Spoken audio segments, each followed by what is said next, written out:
Target NEET Biology with Professor B's Positive Way। मेरे प्यारे दोस्तों, आज के वीडियो में आज हम ब्रांचेस ऑफ बायोलॉजी देखेंगे। This is a very basic topic, लेकिन बहुत इंपॉर्टेंट टॉपिक्स होता है। Yes, we are going to study the various branches of biology. We are going to have number of branches under the headline of botany, under the headline of zoology, under the headline of microbiology. Though this is a basic topic, but we have to understand, we have to explore the branches of biology with Professor B's Positive Way in very simple method.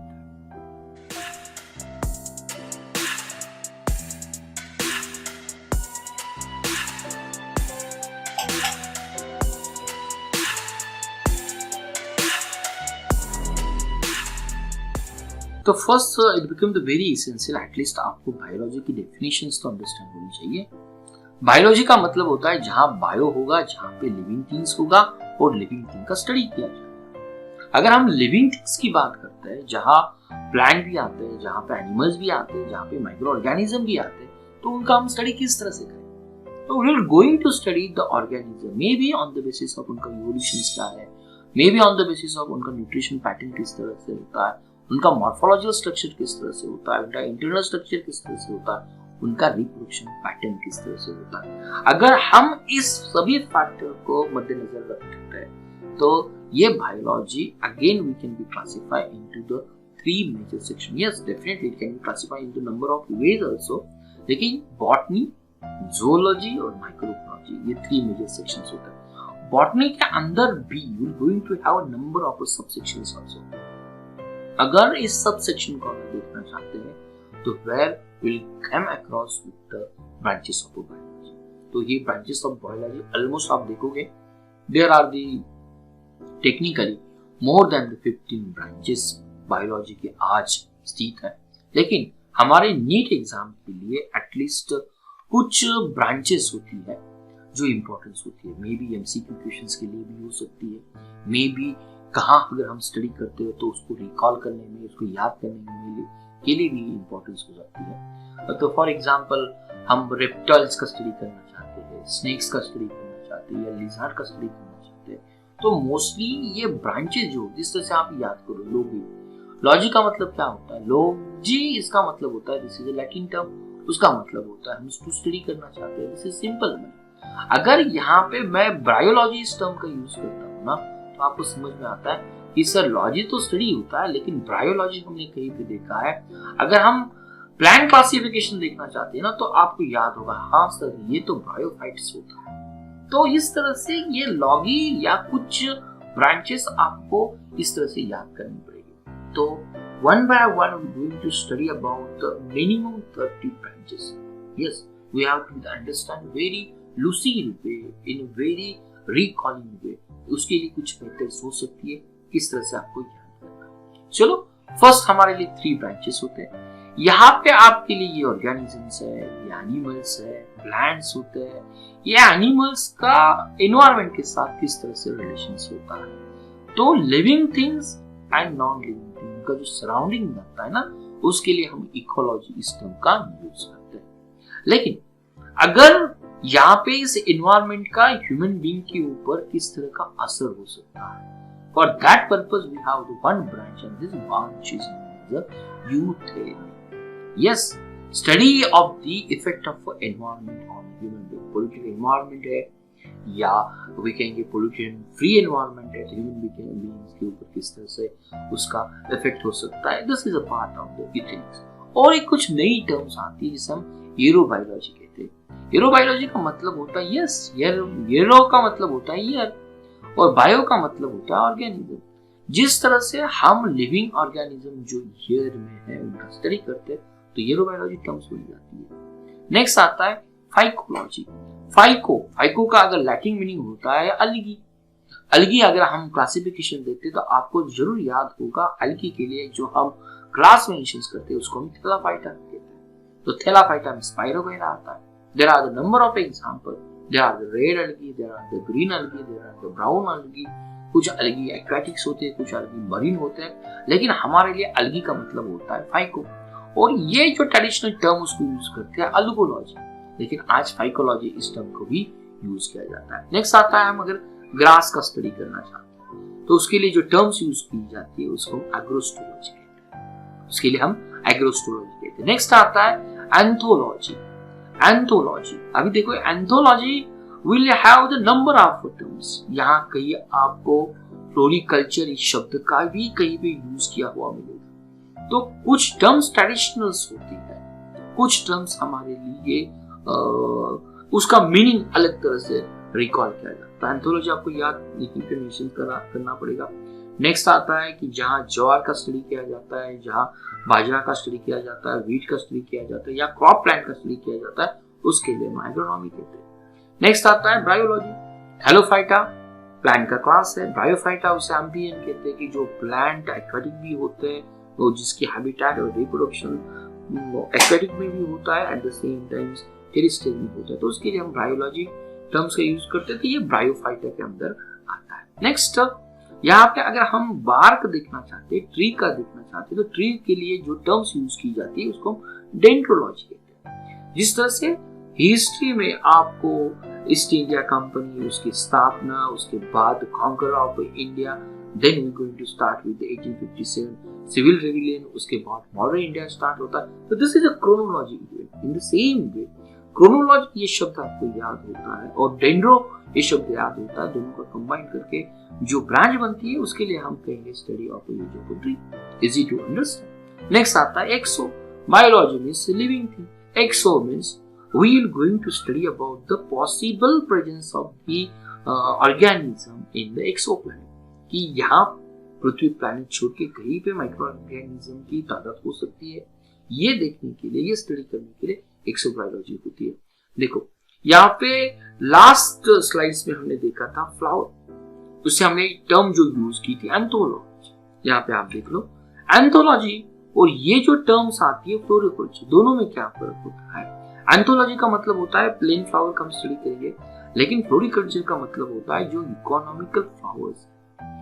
Economy का मतलब होता है जो ornamental flowers है, उसी का study करने के लिए फ्लोरिकल्चर टर्म्स का यूज किया जाता है। नेक्स्ट हम आते हैं कि जिम्नोलॉजी। हम जानते हैं कि एंजियोस्पर्मी और जिम्नोस्पर्म। एंजियोस्पर्मी का मतलब होता है जो फ्लावर बेयरिंग प्लांट है और जो विदाउट फ्लावर्स है, लेकिन वो स्टडी प्लांट्स है, पेरिनियल प्लांट है, वर्ल्ड के सबसे टॉलेस्ट प्लांट है, विदाउट सीड्स प्लांट है, उसको हम कहते हैं जिम्नोस्पर्म। तो जिम्नोलॉजी का मतलब होता है जहां जिम्नोस्पर्म का स्टडी किया जाएगा। तो जिम्नोस्पर्म की मुझे डेफिनेशन आती है ना, तो जिम्नोलॉजी रिकॉल करने में बिल्कुल दिक्कत नहीं होगी। हमें यहाँ पे ब्रांचेस को मर्ज नहीं करना है, किस तरह से उनका मतलब लैटिन मीनिंग में होता है। डेंड्रो का मतलब होता है ट्री, डेंड्रोक्रोनोलॉजी का मतलब होता है age of a tree. In this way we have to be understand. Next आता है हॉर्टिकल्चर। देखो अभी हॉर्टिकल्चर में क्या फर्क है। हमने एंथोलॉजी देखा, एंथोलॉजी का मतलब क्या होता है study of the flower. Floriculture का मतलब क्या होता है कि ऑर्नामेंटल फ्लावर का स्टडी करना। लेकिन हॉर्टिकल्चर्स में गार्डन प्लांट भी आते हैं, उसमें फ्रूट्स भी आते हैं, उसमें वेजिटेबल्स भी आते हैं। This thing we have to understand. ये देखो million years ago earth crust, earth के अंदर जो भी एक्टिविटी हुई थी उसकी वजह से जो जंगल था, जो प्लांट थे, वो रॉक पोर्शंस था, मिट्टी था, उसके नीचे दबे चले गए थे। तो million years of pressure and heat they are going to develop into the fossils. अगर उस फॉसिल का हम स्टडी करना चाहते हैं तो उसके लिए टर्म्स आती है पैलियोबॉटनी। पैलियोबॉटनी, पैलियो का मतलब होता है पुरातन, प्राइटो मतलब होता है मिलियन इयर्स अगो। और जो हम स्टडी ऑफ साइल करते हैं ना, उसके लिए हम यूज करते हैं पेडोलॉजी। तो कुछ टर्म आपको याद करनी पड़ेगी, कुछ टर्म आपको डेफिनेटली मत करनी पड़ेगी। Then we are moving for the next terms, biotechnology, जहां ऑर्गेनिज्म, लिविंग ऑर्गेनिज्म का यूज हम एडवांस टेक्नोलॉजी यूज करते हुए ह्यूमन बेनिफिट के लिए या ह्यूमन पर्पस के लिए, ह्यूमन के लिए उसका कुछ फायदा होगा, अगर उसके लिए कहते तो बायोटेक्नोलॉजी टर्म्स का यूज किया जाता है। नेक्स्ट टर्म्स आती है प्लांट ब्रीडिंग। जैसे हम एग्जांपल लेते हैं कि एक बनाना प्लांट्स होता है या शुगर केन प्लांट्स होता है। We have the very minute cell-like cultures and we are going to develop number of plants from it which are the uniform in nature, उसको हम plant tissue cultures कहते हैं। तो ये plant tissue culture जो plant हम जो study करते हैं उसको plant breeding कहते हैं। नेक्स्ट पार्ट आता है ऑलरेडी हमने कवर किया, जहाँ पे गार्डन प्लांट को स्टडी किया जाता है, फ्रूट को स्टडी किया जाता है, वेजिटेबल को स्टडी किया जाता है, उसको हॉर्टिकल्चर कहते हैं। और टेक्सोनॉमी ये शब्द जो आता है तो हमें कार्लस लिनाइस का नाम आता है। अगर हम कहते हैं कि होमो सैपियंस, तो ये होमो सैपियन जो ह्यूमन बीइंग्स का नाम दिया हुआ है, तो इट हैज सम मेथड्स। यहाँ पे जीनस कौन सा है, वहां पे स्पीसीज कौन सा है, तो इसीलिए प्लांट और एनिमल की स्टडी और उनकी क्लासिफिकेशन के लिए जो मेथड दी जाती है उसको हम टैक्सोनॉमी ये शब्द का यूज करते हैं। नेक्स्ट, यहाँ पे आज भी आप देखो इन द ईयर ऑफ 2020 में most of the covid patient they are suffering from the one more important this is known as mucormycosis. Mucormycosis का ओरिजिन क्या है, मींस किसकी वजह से डिसीज होता है, तो definitely it is the positive agent is known. इस फंगाई का हम स्टडी करना चाहते हैं उसके लिए माइकोलॉजी टर्म का यूज करते हैं, लेकिन we should be understand mycology अलग टर्म्स है और ये फाइकोलॉजी अलग टर्म्स है। अगर आपके लिए माइकोलॉजी आती है तो ये फंगाई की स्टडी होती है, लेकिन फाइकोलॉजी आती है ना या अल्गोलॉजी आती है ना, तो ये हमारे लिए अलगी की स्टडी होती है, ये हमारे लिए एलोफेटा की स्टडी होती है। इस तरह से आपको ये शब्द को याद करना पड़ेगा। नेक्स्ट आता है मॉर्फोलॉजी। तो यहाँ मॉर्फोलॉजी अगर प्लांट की अगर बात कर लेते हैं तो plant has roots, plant has the stem, plant has the branches. In the same animal की अगर बात कर लेते हैं उसके स्किन के बारे में, उसके ईयर के बारे में, उसके आंख के बारे में, उसके नोज के बारे में, तो मॉर्फोलॉजी का मतलब होता है we going to study the external part, तो इसीलिए हमें एक्सटर्नल मॉर्फोलॉजी कहते हैं। लेकिन प्लांट के अंदर हम जानना चाहते हैं, एनिमल के अंदर जानना चाहते हैं, तो first thing we are going to study about the basic and fundamental part, and basic और फंडामेंटल पार्ट हम सेल्स कहते हैं। तो जहां सेल का स्टडी किया जाता है ये आती है सेल साइटोलॉजी। हमने बहुत बार उस टर्म को देखा। अगर हिस्टोलॉजी का मतलब होता है जहां पे हम टिश्यू का स्टडी करते थे, this term is histology also.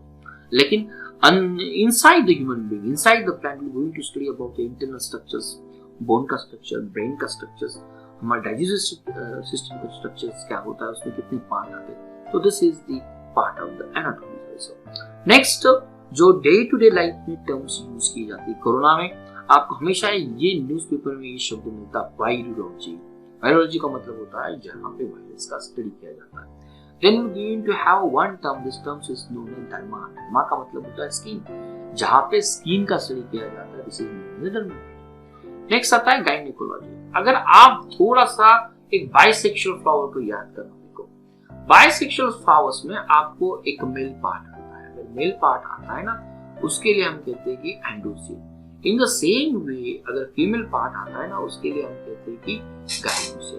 तो यही गायनो का वर्ड यहीं पे यूज किया है। गायनोकोलॉजी का मतलब होता है, या गायनोकोलॉजिस्ट टर्म किसे कहते हैं, कि जो डॉक्टर फीमेल रिप्रोडक्टिव सब्जेक्ट के बारे में एक्सपर्ट होते हैं। इन द सेम वे नेक्स्ट जो टू टर्म्स हैं, जो स्कल के बारे में स्टडी किया जाता है उसको फ्रेनोलॉजी कहते हैं। फ्रेनो का मतलब होता है friends for the human beings, और टीथ का मतलब होता है ओडोंटो। ओडोंटोलॉजी का मतलब होता है टीथ का स्टडी, फ्रेनोलॉजी का मतलब होता है स्कल की स्टडी। कुछ टर्म्स हमारे लिए डेफिनेटली इजी है, कंफर्टेबल है, लेकिन कुछ टर्म हमारे लिए टोटली न्यू है। तो इस टर्म को याद करना इस वीडियो का एक पर्पस है। Odontology and phrenology. यहाँ पे टीथ की अगर बात कर लेते तो ओडोंटोलॉजी आता है, स्कल की बात करते हैं तो हमारे लिए फ्रेनोलॉजी का इस टर्म का यूज आता है। Next we will going to study about the enzymes. Amylase enzymes हम देखते हैं, इसमें डाइजेस्टिव एंजाइम्स हमारे पास होते हैं, पेप्सिन्स होता है, लाइपेज एंजाइम्स होते हैं। They are going to be study in the enzyme, easy to recall.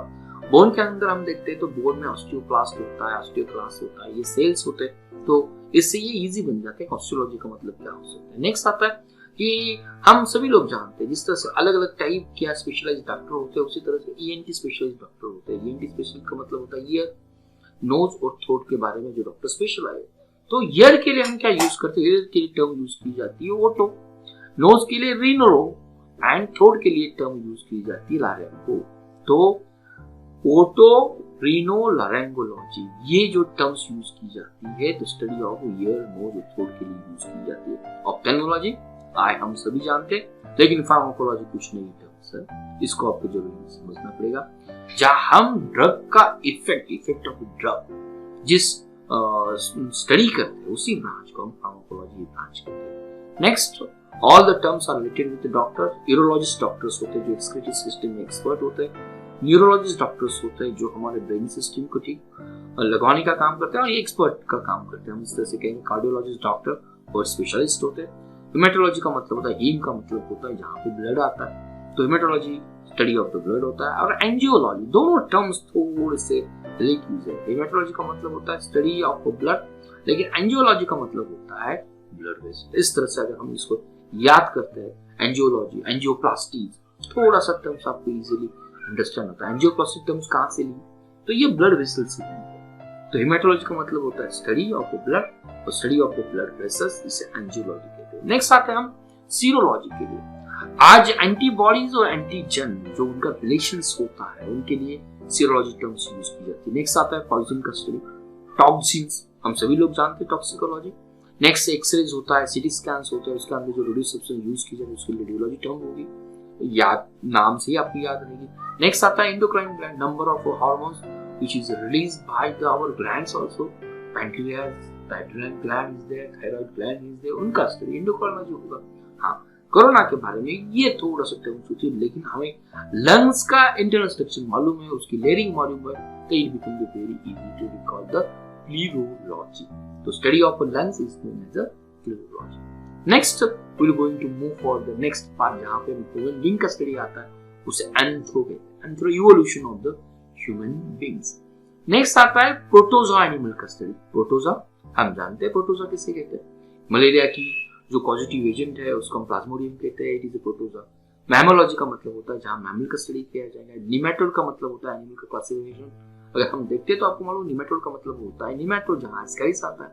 हेलमेंथोलॉजी का मतलब होता है जहां पे वर्म्स आ जाते हैं, कि नंबर ऑफ पैथोजेंस है, लिवर फ्लूस है, ये एलिमेंटोलॉजी में आता है। एंटोमोलॉजी का मतलब होता है मोस्टली एग्रीकल्चर के लिए ये टर्म्स यूज की जाती है, एंटोमोलॉजी जहां पे इंसेक्ट का स्टडी किया जाता है। लेकिन जहां ये गो स्पर्म का कॉम्बिनेशन होता है उसके लिए हम फर्टिलाइजेशन टर्म को यूज करते हैं। तो फर्टिलाइजेशन कंबाइन होकर होने के बाद जो जाइगोट बनता है, उसके बाद जो एम्ब्रियो डेवलपमेंट होता है, उसके लिए हम एम्ब्रियोलॉजिस्ट कहते हैं या एम्ब्रियोबायोलॉजिस्ट कहते हैं। नेक्स्ट आता है ऑन्कोलॉजिस्ट, जहां कैंसर का स्टडी किया जाता है। और फिजियोलॉजिक टर्म्स ये प्लांट के लिए भी है या ह्यूमन बीइंग के लिए है। We will going to study about the number of system, जहां पे एक्सक्रीटरी सिस्टम है, डाइजेस्टिव सिस्टम है, यहाँ पे नर्वस सिस्टम, सभी सिस्टम का स्टडी करना ऑर्गेनिज्म में, ये हमारे लिए फिजियोलॉजिकल टर्म्स का यूज किया जाता है। नेक्स्ट सेलुलर लेवल पे हम अगर काम करना चाहते हैं तो बेसिक यूनिट तो सेल है। सेल के अंदर जो मास्टर ब्रेन होता है जिसे हम न्यूक्लियस कहते हैं। तो कार्यो, ये शब्द के लिए जो वर्ड यूज किया है न्यूक्लियस, और कार्डियोलॉजी का मतलब होता है स्टडी ऑफ न्यूक्लियस।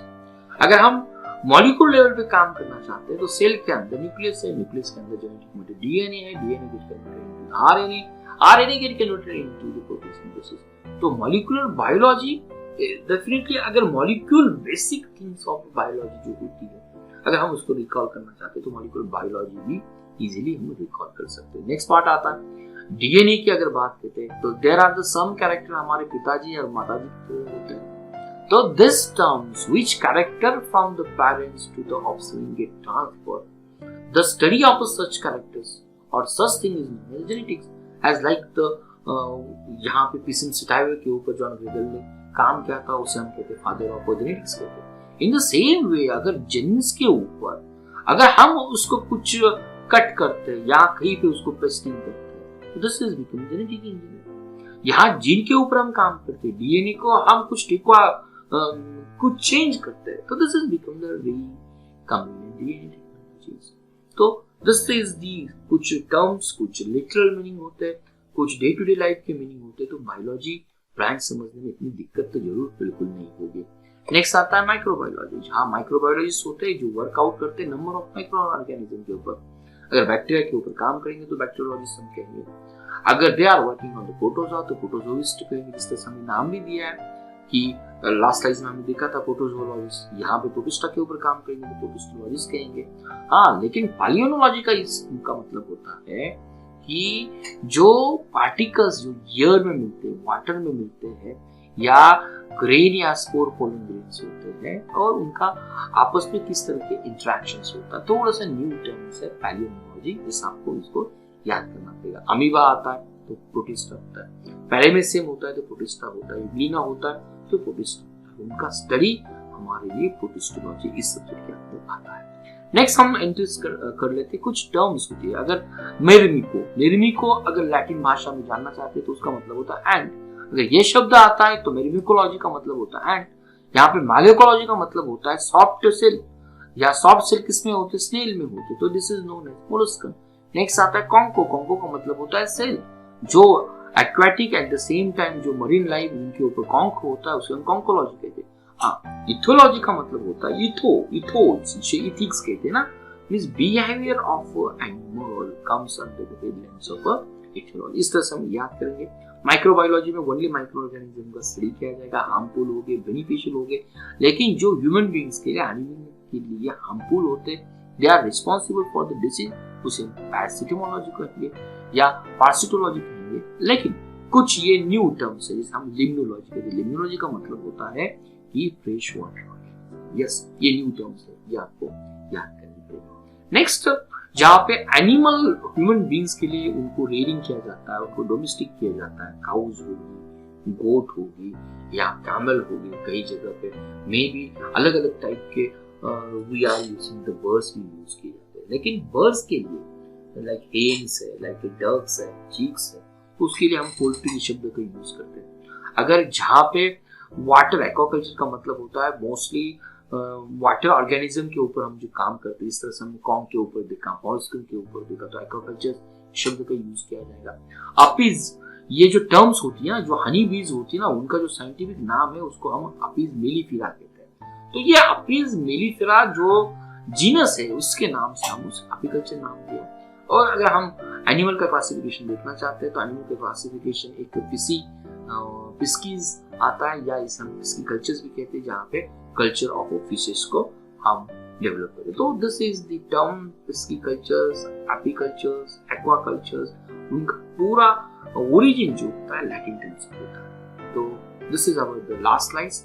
अगर हम थोड़ा सा यहाँ पे हमने फिस्की कल्चर देखा था, लेकिन फिस्की कल्चर का मतलब होता है फिशेस कल्चर का स्टडी करना, लेकिन ओनली फिशेस के एनाटॉमी के बारे में हम अगर स्टडी करते हैं तो उसीलिए लिथोलॉजी टर्म्स यूज करते हैं। बहुत रेयरली टर्म्स यूज की जाती है, लेकिन हमें थोड़ा सा याद जरूर उसे करना पड़ेगा। ये भी थोड़ा सा टर्म्स अलग है, जैसे एम्फीबियन फ्रॉग कहते हैं, उसके लिए हम पैट्रोकोलॉजी टर्म्स का यूज किया जाता है।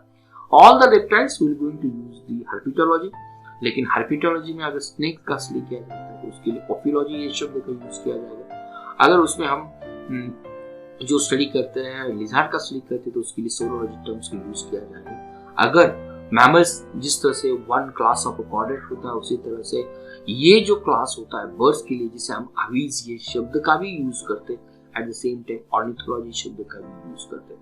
तो ये कुछ टर्म्स होती है, एक बार दो बार अगर वीडियो आप बारकाई से देखोगे ना तो इजीली आपको उसे रिकॉल होगा। कुछ टर्म्स इजीली आप रिकॉल कर सकते हैं, लेकिन कुछ टर्म्स नहीं है। तो almost more than the 30 terms we cover it.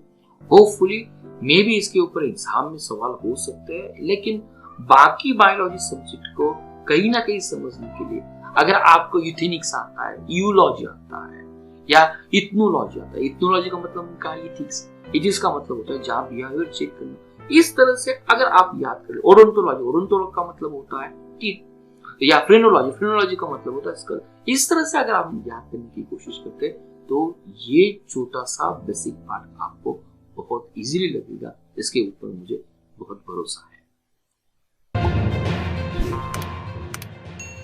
Thank you for watching Target with Professor Peace Positive Vic. We request you to be a voluntary donator to become our Prime and Pride motivator.